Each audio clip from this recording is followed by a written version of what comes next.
अस्सलाम वालेकुम। आज हम बना रहे हैं ice cream without cream, without milk.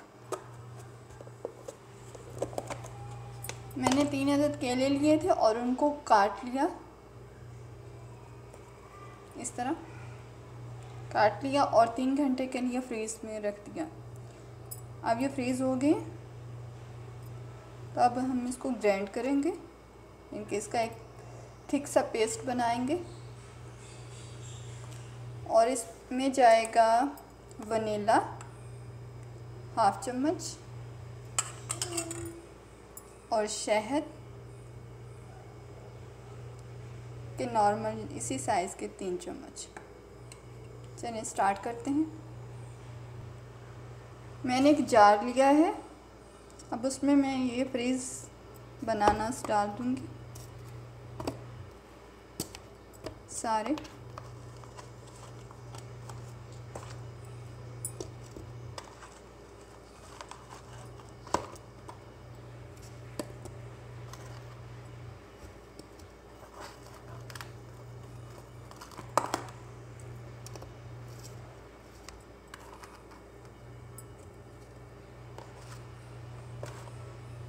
मैंने इसमें डाल दिए। इसमें अभी हमने कुछ भी ऐड नहीं करना, न शहद न शहद ऐड करना है, ना वनीला। सिर्फ पहले ऐसे हमने इसको ग्राइंड करना है और एक थिक सा पेस्ट बनाना है। जी देखिए, मैंने यहाँ इसका थिक सा पेस्ट बना लिया।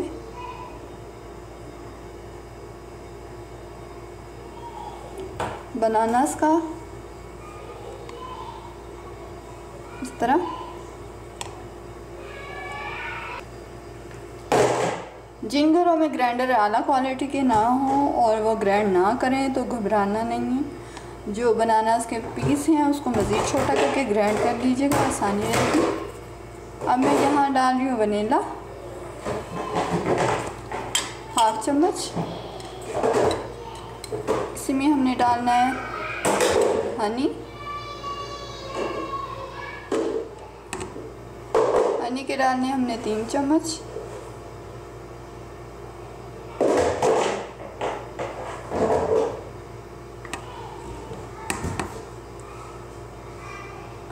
नॉर्मल साइज़ के डालने आपने। ये देखें, इस तरह का चम्मच हो, बहुत बड़ा ना हो। ग्राइंड करते हैं इसके पेस्ट को दोबारा से। देखिए, एक स्मूथ सा पेस्ट बन गया है हमारे पास। मैंने एक कंटेनर ले लिया, एयर टाइट कंटेनर। आप कोई सा भी ले लें। अब इसमें मैं डालूंगी सारे बैटर को। देखिए, अब हमने इसमें डाल दिया है एल्युमिनियम फॉयल का। हमने ऊपर कवर करके इसको ढक्कन दिया है ताकि इसमें क्रिस्टल ना बने। अब हम इसको 1 घंटे के लिए फ्रीज़र में डालेंगे। चलिए डालते हैं फ्रीज़र में। ये देखिए, आइसक्रीम हमारी जम चुकी है, देख रहे हैं अच्छे से। अब हम इसको निकाल के सर्व करते हैं। ये देखिए, आइसक्रीम हमारी तैयार है। बिना क्रीम के और बिना मिल्क के आइसक्रीम हमने तैयार की है। इसको 6 से 8 घंटे के लिए फ्रीज़र में रखा। अल्लाह हाफ़िज़।